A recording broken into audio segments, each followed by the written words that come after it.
حضرت فاطمہ رضی اللہ تعالیٰ عنہ اپنے بابا نبی کریم صلی اللہ علیہ وآلہ وسلم سے بہت زیادہ محبت کرتی تھیں۔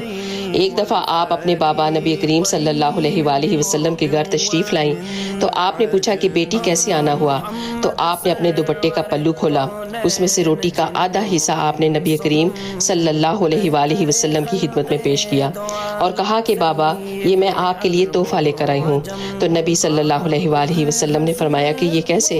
آپ فرمانے لگیں کہ حضرت علی نے کچھ کام کیا ہے اور وہ آٹا گھر لے کر آئے، میں نے ایک روٹی حسن کو، ایک روٹی حسین کو اور ایک حضرت علی نے کھائی، لیکن جب میں اپنی روٹی کھانے لگی تھی تو مجھے خیال آیا کہ شاید میرے بابا نے کچھ نہ کھایا ہوگا، تو یہ روٹی کا آدھا حصہ میں آپ کے لیے لے کر آئی ہوں، اسے قبول فرما لیجئے۔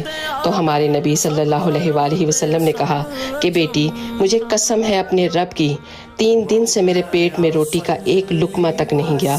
اللہ اکبر۔ اس ویڈیو